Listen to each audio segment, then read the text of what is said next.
नमो भगवते वासुदेवाय नमो नमो भगवते वासुदेवाय नमो नमो भगवते वासुदेवाय नमो नमो भगवते वासुदेवाय नमो एकुंदे सार्धबलाया सुभस्ताया बिना वर्तनिकराया श्वेत पद्माष्टाया ब्रह्माचु शंकरी शामांग पातु सरस्वती भगवती निषेध ओम श्री परमात्मा ओम श्री परमात्मा। जय हिंद, जय भारत। तुम सबका स्वागत है। मैं रामऋषि आपसे निवेदन करता हूँ, चैनल को सब्सक्राइब करें, लाइक करें, शेयर करें।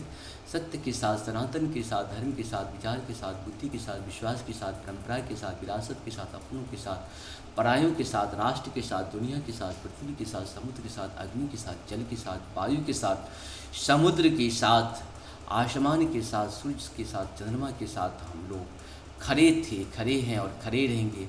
हम रहें या ना रहें, सत्य रहनी चाहिए। हम रहें या ना रहे, सनातन रहनी चाहिए। हम रहें या ना रहे, धर्म रहनी चाहिए।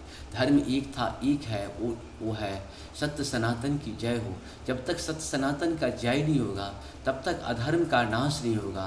जो अधर्मी लोग, पापी लोग, धर्म के नाम पे जो लूट मचाए हुए हैं, अज्ञानता का प्रकाष्ठा पे गए हुए हैं, ये कहीं न कहीं दानव लोग हैं। ये मानव हो ही नहीं सकते हैं। कीर्ति से ही मानव और दानव कहा जाता है। उसकी कीर्ति, उसकी परंपरा, हमारी विरासत ने हमें संस्कार दिया है, हमारी संस्कृति है, हमारा संस्कार है। और हमारे संस्कार के कारण ही आज पृथ्वी जो है बची हुई है, नहीं तो पृथ्वी कब का नष्ट हो गया था। मानवता के संस्कार के कारण ही पृथ्वी बची हुई है। और वो सिर्फ विश्व को सत्य सनातन धर्म को अपनाने का समय आ गया है। अगर वो शांति चाहते हैं, विश्व की शांति अगर चाहिए, तो सत्य सनातन धर्म संस्कार ही आपको शांति प्रदान कर सकता है। बाकी सब तो अशांति के लिए राक्षसों का गिरोह तो काम कर ही रहा है और करता ही रहेगा, क्योंकि उसका जन्म ही उसी कार्य के लिए हुआ है। हम शुरू करते हैं आज श्रीमद् भागवत महापुराण के सुख सागर का तृतीय स्कंद में चल रहे हैं और 8वां अध्याय, तीसरे स्कंद का 8वां अध्याय हिंदी भाषा में से कहेंगे। आप लोग सुनिए, सुनने का भी अपना महत्व है। शुरू करते हैं। 8वां अध्याय ब्रह्मा जी की उत्पत्ति के बारे में बताया। श्री मैत्री जी ने कहा, विदुर आप भगवद भक्त में प्रधान लोकपाल यमराज ही हैं। आपके पूर्व वंश में जन्म लेने के कारण यह वंश साधु पुरुषों के लिए ही सेव्य हो गया। धन्य है आप निरंतर पद पद पर श्री हरि की कीर्तिमयी माला को नित्य नूतन बना रहे हैं। अब मैं क्षुद्र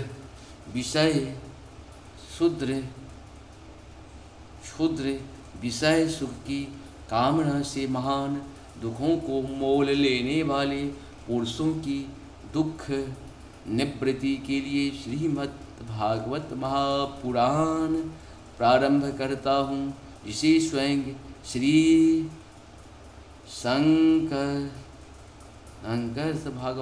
शंकर भगवान ने सनकादि ऋषियों को सुनाया था।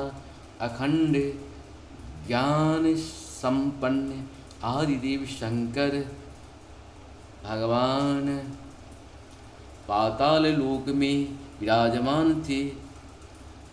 सनत कुमार आदि ऋषियों ने उनसे परम पुरुषोत्तम ब्रह्मा का तत्व जानने के लिए उनसे प्रश्न किया। उस समय शेष जी अपने आश्रय स्वरूप उन परमात्मा की मानसिक पूजा कर रहे थे, जिनका वेद वासुदेव के नाम से निरूपण करते हैं। उनके कमल कोश शरीर के नेत्र बंद थे। प्रश्न करने पर सनत कुमार आदि ज्ञानी जनों के आनंद के लिए उन्होंने अध खुले नेत्रों से देखा। सनत कुमार आदि ऋषियों ने मंदाकिनी के जल से भीगे अपने जटा समूह से उनके चरणों की चौकी के रूप में स्थित कमल का स्पर्श किया, जिसकी नागार्जुन कुमारी नागराज कुमारियाँ अभिलषित वर की प्राप्ति के लिए प्रेम पूर्वक अनेकों उपहार सामग्रियों से पूजा करती है। सनत कुमार आदि उनकी लीला के मर्मज्ञ हैं। उन्होंने बार बार प्रेम गदगद वाणी से उनकी लीला का गान किया। उस समय शेष भगवान के उठे हुए सहस्त्रों फन किरीटों की सहस्त्र श्रेष्ठ मणियों की छिटकती हुई रश्मियों से जगमगा रहे थे। भगवान शंकर ने निर्वित परायण सनत कुमार जी को यह भागवत सुनाया था। ऐसा प्रसिद्ध है सनत कुमार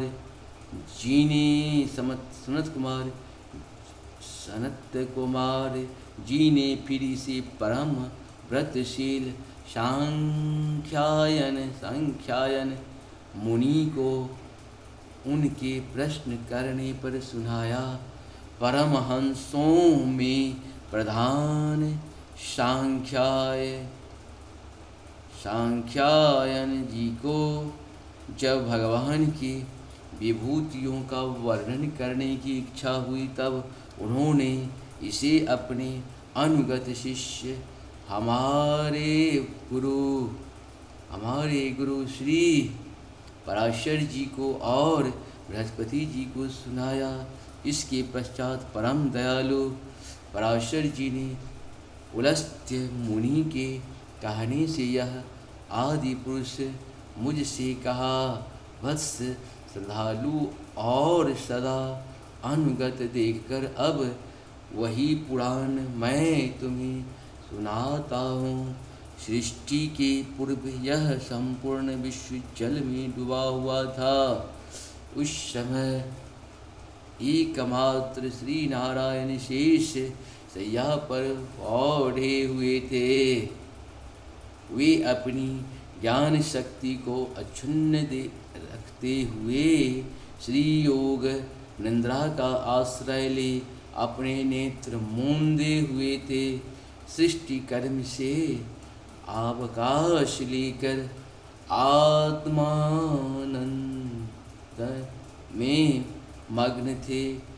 उनमें किसी भी क्रिया का उन्मेष नहीं था। जिस प्रकार अग्नि अपनी दाहिका आदि शक्तियों को छिपाए हुए काष्ठ में व्याप्त रहता है, उसी प्रकार श्री भगवान ने संपूर्ण प्राणियों के सूक्ष्म शरीर को अपने शरीर में लीन करके अपने आधारभूत उस जल में शयन किया।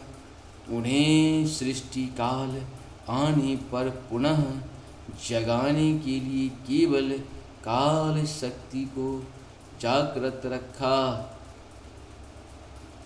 इस प्रकार अपनी स्वरूपभूता इच्छा शक्ति के साथ 1 सहस्त्र चतुर्य युग पर्यंत जल में शयन करने के अनंतर जब उन्होंने उन्हीं के द्वारा नियुक्त उनकी काल शक्ति ने उन्हें जीवों के कर्मों की प्रवृत्ति के लिए प्रेरित किया, तब उन्होंने अपने शरीर में लीन हुए अनंत लोक देखे। जिस समय भगवान की दृष्टि अपने में निहित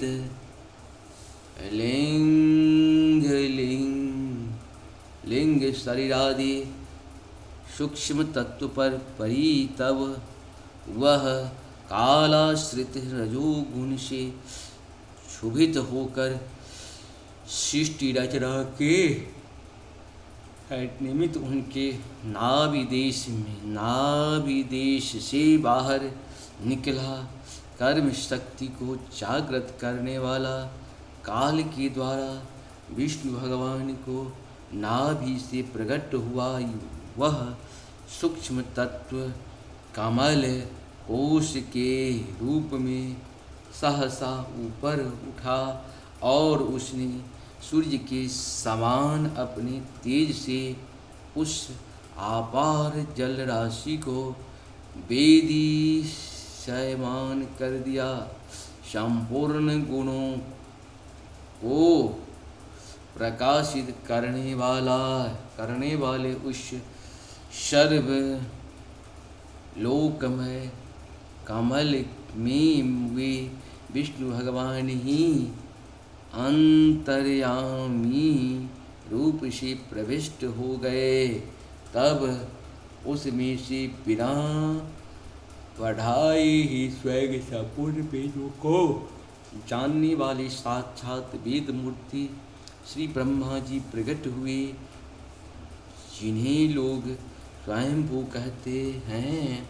उस कमल की कर्णिका गति में बैठे हुए ब्रह्मा जी जब कोई लोग दिखाई नहीं दिया तब वे आंखें फाड़ कर आकाश में चारों ओर गर्दन घुमा कर देखने लगे।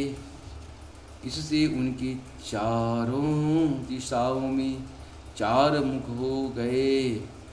उस समय प्रलयकालीन पवन के थपेड़ों से उछलती हुई जल की तरंगमालाओं के कारण उस जल राशि से ऊपर उठे हुए कमल पर विराजमान आदिदेव ब्रह्मा जी को अपने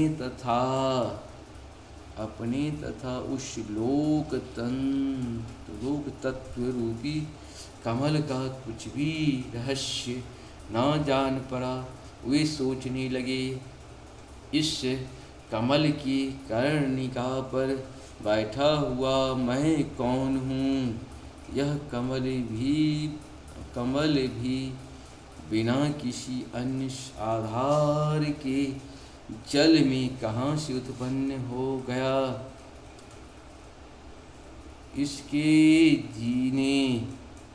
इसके नीचे अवश्य कोई ऐसी वस्तु होनी चाहिए जिसके आधार पर यह स्थित है। ऐसा सोचकर वे उस कमल की नाल के सूक्ष्म छिद्रों में होकर उस जल में घुसे, किंतु उस नाल के आधार को खोजते खोजते नाभिदेश समीप पहुँच जाने पर भी वे उसे पा न सके। विदुर जी उस अपार अंधकार में अपने उत्पत्ति स्थान को खोजते खोजते ब्रह्मा जी को बहुत काल बीत गया। यह काल ही भगवान का चक्र है जो प्राणियों को भयभीत करता हुआ उनकी आयु को क्षीण करता रहता है। अंत में विफल मनोरथ हो वे वहाँ से लौट आए और पुनः अपने आधारभूत कमल पर बैठकर धीरे धीरे प्राणवायु को जीतकर चित्त को निसंकल्प किया और समाधि में स्थित हो गए।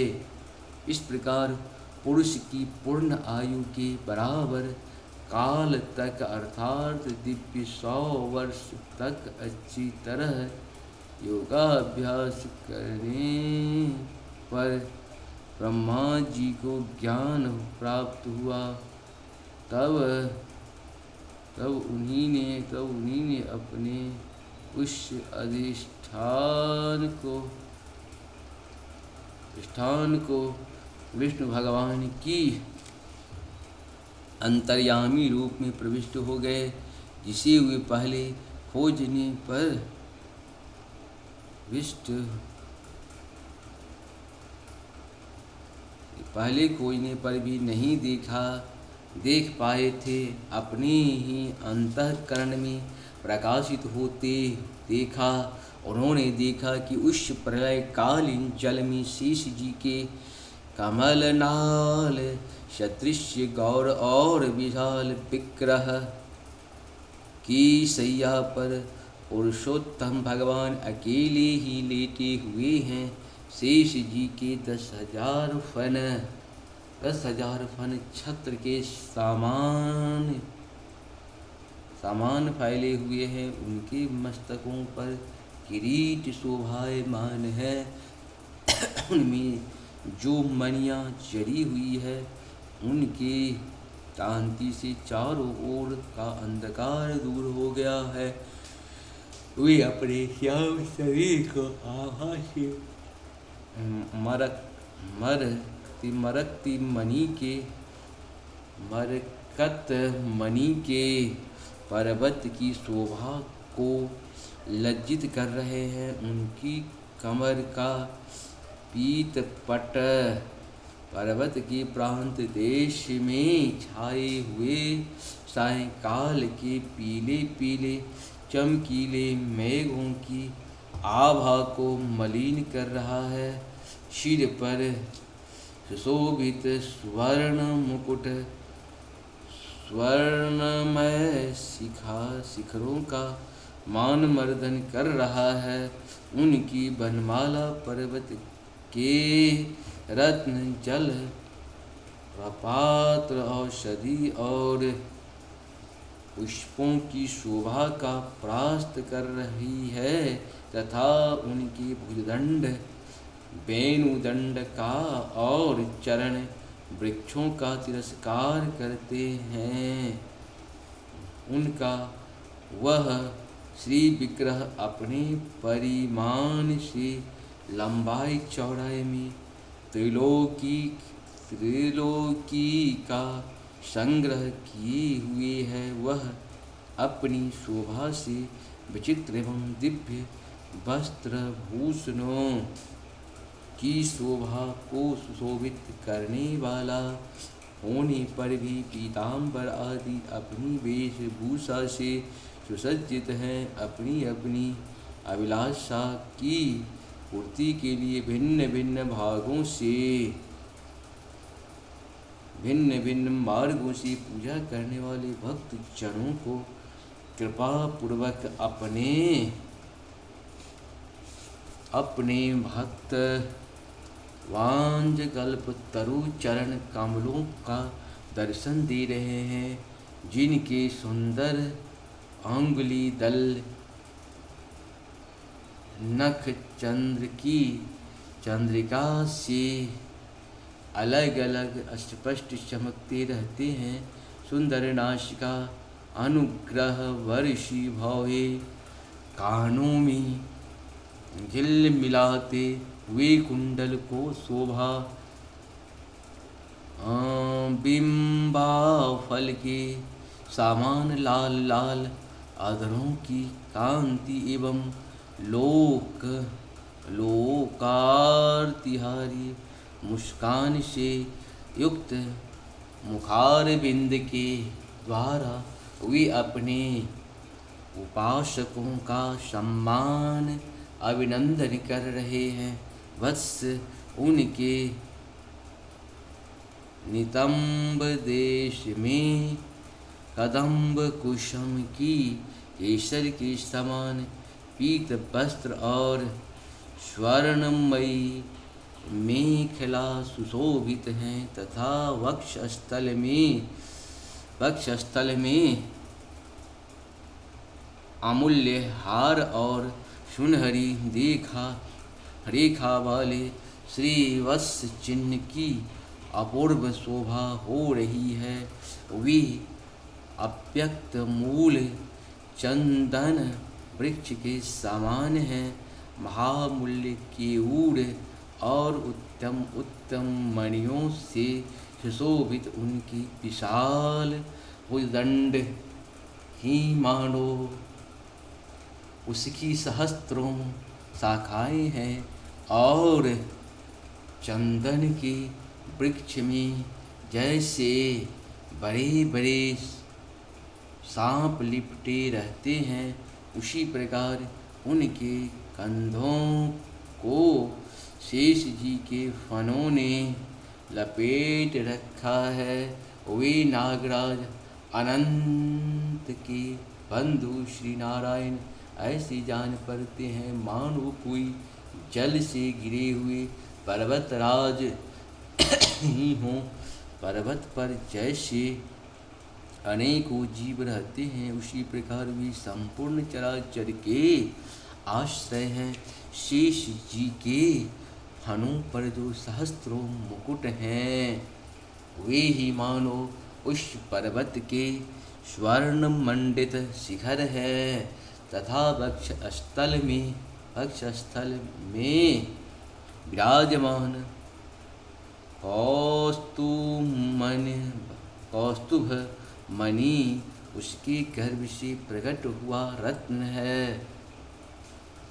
प्रभु के गले में वेद रूपी भौरे से कुंजायमान अपनी कृतमयी वर्णमाला विराजमान नहीं रही है, विराज रही है। सूर्य चंद्र वायु और अग्नि आदि देवताओं की भी आप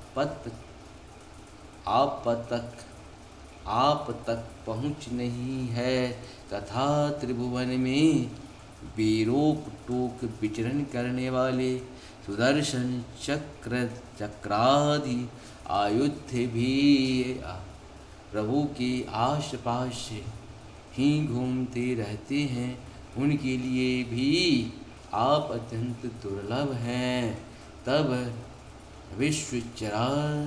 विश्व रचना की इच्छा वाले लोक विधाता ब्रह्मा जी ने भगवान के नाभि सरोवर से प्रकट हुआ वह कमल जल आकाश वायु और अपना शरीर केवल ये 5 ही पदार्थ देखे, उनके सिवा और कुछ उन्हें दिखाई न दिया। रजोगुण से व्याप्त ब्रह्मा जी प्रजा की रचना करना चाहते थे।